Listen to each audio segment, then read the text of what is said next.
Welcome my dear friends. आज हम बात करने वाले हैं राष्ट्रपति की शक्तियाँ, और ये बहुत ही अलग अलग टाइप से यहाँ पे क्वेश्चन क्रिएट किए जाते हैं, चाहे वो एग्ज़ाम यूपीएससी का हो, चाहे एसएससी का हो, चाहे और अदर एग्जामिनेशन हो।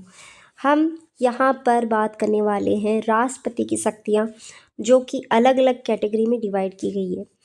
तो फर्स्ट ऑफ ऑल हम बात करते हैं कार्यकारी शक्तियों की, जिसमें आपको इसमें जितनी भी कार्यकारी शक्तियां हैं वो मैंने इंक्लूड कर ली हैं।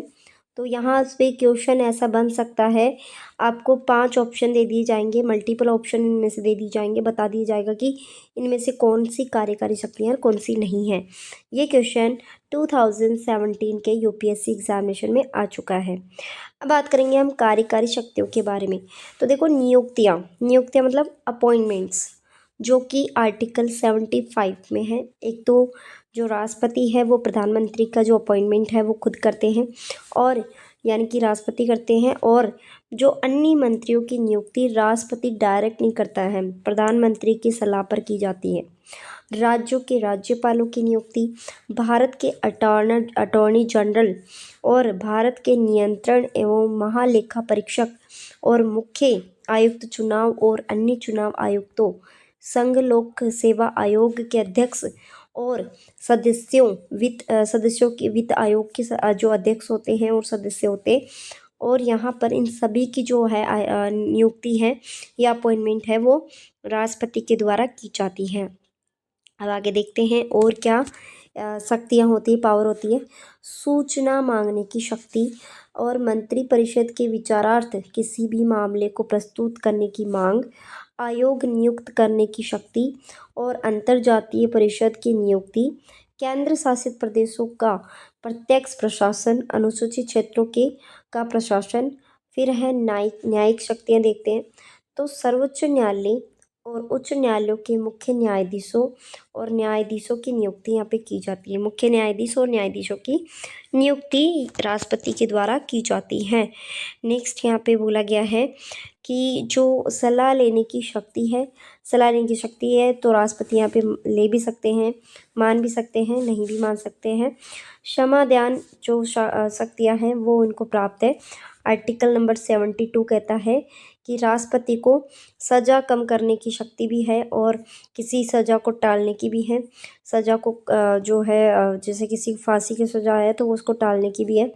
तो यहाँ पे राष्ट्रपति के पास में पावर है कि वो किसी भी व्यक्ति की सज़ा माफ़ कर सकते हैं।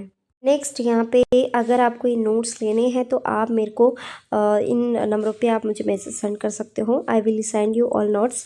तो विधायी शक्तियाँ, जो संसद को बुलाना और स्थगित करना, ठीक है। फिर है यहाँ पे संयुक्त बैठक का बुलाना, और यहाँ पे राज्यसभा के लिए नामांकन, संसद को संबोधित करना, कुछ विधेयक के लिए सिफारिश यानी कि धन विधेयक जैसे, और यहाँ पे बोला गया है सदस्यों की अयोग्यता को देखना, और अध्यादेश जारी करने की शक्ति भी इन्हीं के पास है।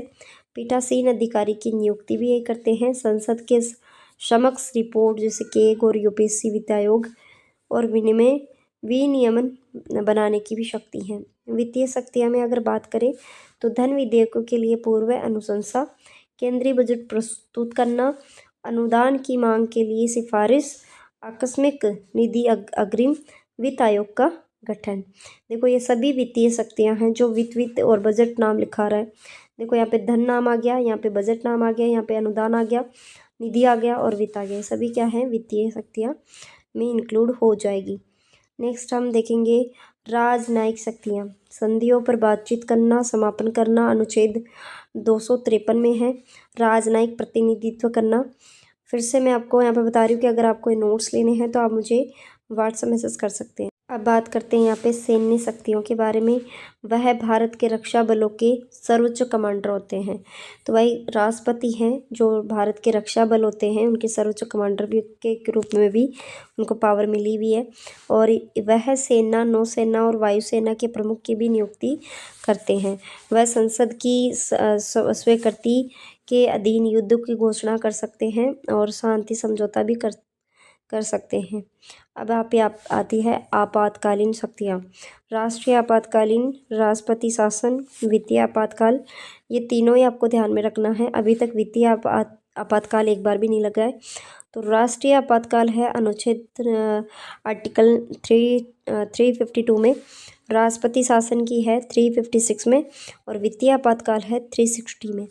विवेकाधीन शक्तियाँ कौन कौन सी है? सरकार गठन का विवेकाधिकार करना, मतलब यहाँ पर मान लो कि बराबर बराबर वोटिंग हो रही है तो राष्ट्रपति यहाँ पे वोट देके किसी को भी सरकार का गठन कर सकते हैं। लोकसभा भंग करना, लोकसभा भंग कर सकते हैं और सलाह पर पुनर्विचार भी कर सकते हैं। मान लो कि कोई सलाह है उस पर पुनर्विचार करने का भी इनको पावर है। वीटो शक्तियाँ क्या होती है? पूर्ण वीटो, विधानमंडल द्वारा पारित विधेयक पर सहमति न देना। अब यहाँ पे क्या कहा है? पूर्ण वीटो और स्थगित वीटो और पॉकेट वीटो, ये तीनों प्रकार की वीटो पावर इनको मिली हुई है। तो ये सहमति ना देकर, किसको ना देकर?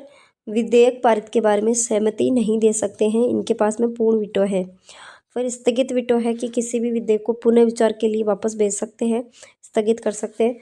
और पॉकेट वीटो है कि विधेयक द्वारा पारित विधेयक पर कोई भी कार्रवाई न करना, मतलब इनके पास में कोई भी विधेयक आया है, न होता उस पर ध्यान देना, ना उस पर कोई कार्रवाई करना, ना उस पर कोई विचार करना, और ना ही उनको वापस भेजना। तो इस तरीके से इनके पास में इतनी सारी शक्तियाँ, पावर मिली हुई है, और ये आपके एग्ज़ाम में 100% इम्पोर्टेंट टॉपिक है।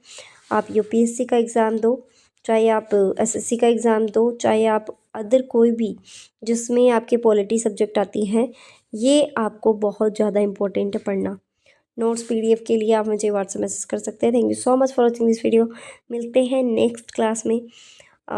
Keep watching and keep learning.